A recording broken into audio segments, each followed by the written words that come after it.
प्यारे दिल्ली वासियों और मेरे साथियों, मैं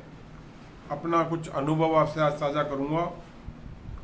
थाना रानी बाग में ऐसी बहुत सारी घटनाएं हो रही हैं 26/1/17 के बाद की, जो मेरी जानकारी में आई हैं, जिसके अंदर पुलिस गैर कानूनी तरीके से लोगों को हिरासत में रखती है। जब मनमर्जी चाहती है उठा लाती है और जब मनमर्जी उसको चाहे छोड़ देती है। आज का विषय हम इसी बारे में चलेंगे, इलीगल डिटेंशन बाय पुलिस। मैं आज आपको साथ ही बताऊंगा, जब भी पुलिस किसी व्यक्ति को किसी भी मैटर में अगर अरेस्ट करके लाती है तो 57 सीआरपीसी में उसको अपने संबंधित थाने के संबंधित मजिस्ट्रेट के पास 24 घंटे में प्रस्तुत करना पड़ता है। और अगर वो वहाँ पर प्रस्तुत करने के बाद चाहे तो उस रिमांड को और उस कस्टडी को एक्सटेंड करा सकती है। चाहे तो पुलिस रिमांड के लिए ये उस मजिस्ट्रेट के ऊपर डिपेंड करता है कि वो उस पुलिस कस्टडी को बढ़ाएगा या उसको जुडिशियल कस्टडी में भेजेगा, पहली बात। दूसरी बात कि अगर पुलिस अधिकारी किसी भी व्यक्ति को किसी भी हालत में और किसी परिस्थिति में अगर गिरफ्तार करता है तो उसकी तत्काल रोजनामचे में एंट्री करेगा, टाइम और डेट के साथ, कारण लिखेगा किस लिए अरेस्ट किया, किस केस में अरेस्ट किया, उसके क्या रीजन थे, स्पष्टीकरण, और उसके परिवार को 12 घंटे के अंदर सूचित करेगा कि उसने किस वजह से उसके उस परिजन को या उसके जानकार को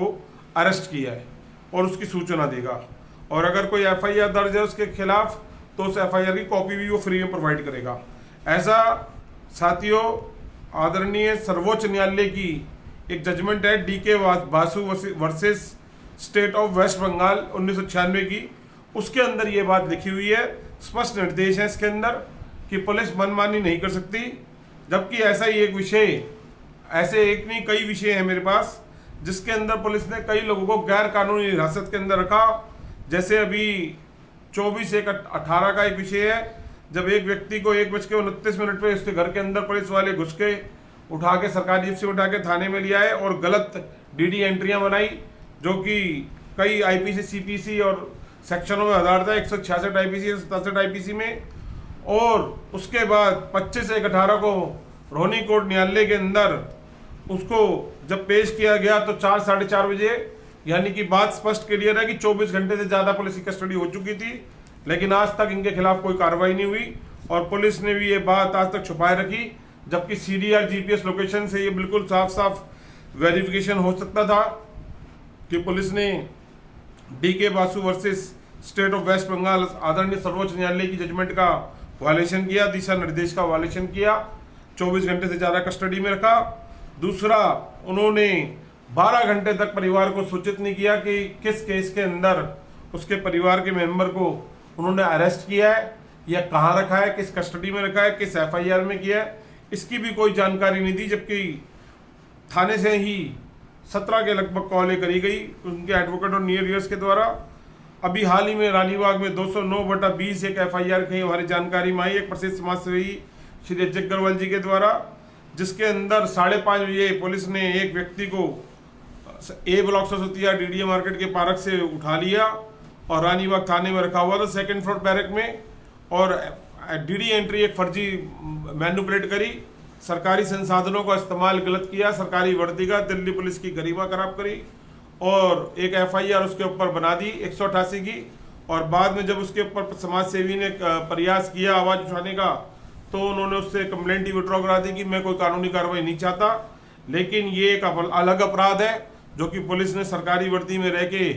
फर्जी डीडी एंट्रियाँ थाने के अंदर मैनिपुलेट करी और बनाई, ये अपने आप में आईपीसी सेक्शन में अपराध है 166 और 167 आईपीसी में, जिसकी तरफ अभी तक किसी का ध्यान नहीं है। और जल्दी ये समाज सेवी आदरणीय सर्वोच्च न्यायालय में गुहार लगाने वाले हैं। ऐसी ही एक एफआईआर 305/20 जिसके अंदर जानबूझकर पुलिस ने गलत पता लिखा, एक ही एफआईआर में 3 जगह A843 एड्रेस लिखा सरस्वती विहार, जबकि 843 D सरस्वती विहार लिखना था, लेकिन वहाँ भी ये गड़बड़ रही। तो ऐसी कई बातें थाना रानीबाग क्षेत्र में चलती आ रही हैं जो कि सुधरने का नाम नहीं ले रहे। और भी एक मजदूर के बारे में हमारे पास जानकारी हासिल है, जब NHRC के अंदर कंप्लेंट कर दी गई फैक्स के द्वारा तो उसके बाद उस मजदूर को छोड़ा गया, लेकिन उससे पहले रात भर उसको 2nd फ्लोर के बैरक पे ही रखा गया, मारपीट करी गई और SHO राजेंद्र सिंह मलिक, पूर्व SHO राजेंद्र सिंह मलिक के टाइम में ये घटना थी। तो ये ऐसी स्थितियां लगातार चल रही है कि पुलिस जब चाहती है किसी को उठा लाती है, 4-5 घंटे थाने में रखती है और 6 घंटे रखती है, और कई बार बिगर केस दर्ज करके छोड़ देती है, कई बार केस दर्ज करके छोड़ती है। अब ये सब जो चीज़ें हो रही हैं गैर कानूनी, और इनकी DD एंट्री हम नहीं करती, जो कि DP एक्ट में सख्त है कि थाने में अगर कोई भी आएगा, कोई भी जाएगा, SHO रैंक तक का अधिकारी, होमगार्ड से लेके SHO रैंक तक का अधिकारी, तो उसकी रोजनामचे में एंट्री होगी। खास तौर से जब वो पुलिस के और सरकारी काम से बाहर जाएगा, कोई असला लेके जाएगा, तो माल खाने में भी एंट्री होगी। लेकिन ऐसे बहुत सारे केसेस जानकारी में आ रहे हैं जिसकी थाने में एंट्री नहीं करी जाती, या करी जाती है तो गलत करी जाती है। और ये सब बातें जल्दी हम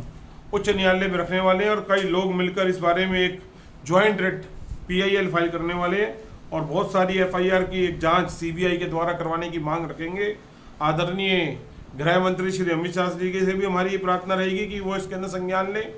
जिस तरह सुशांत सिंह का केस ट्रांसफर किया है, 10-15 FIR के बारे में हमें पता चला है, उनको हम ट्रांसफर करवाने का प्रयास करेंगे, क्योंकि पुलिस ने उसके अंदर अगर CDR, GPS और WhatsApp मैसेज का अगर आधार बनाया जाएगा इंक्वायरी का, तो ये बात दूध का दूध पानी से स्पष्ट हो जाएगा कि जांच अधिकारियों ने जानबूझकर गलत DD एंट्री बंद करी, जो कि IPC और CRPC में अपराध है,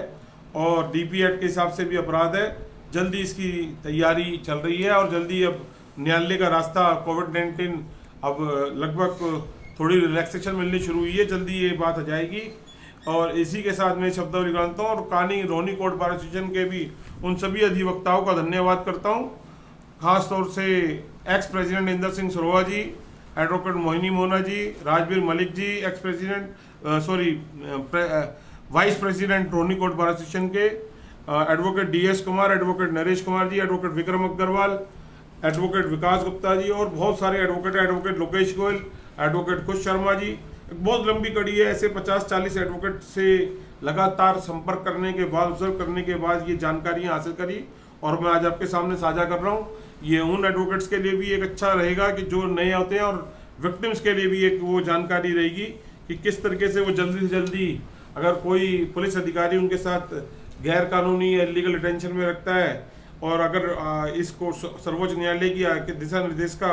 वो वायलेट करता है, तो वो संबंधित मजिस्ट्रेट के पास इसकी गुहार लगा सकते हैं, और उच्च SP स्तर के अधिकारी को भी गुहार लगा सकते हैं उसके खिलाफ एक्शन लेने के लिए। इसी के साथ आज की शब्दावली को विराम देता हूँ। जस्टिस क्रांति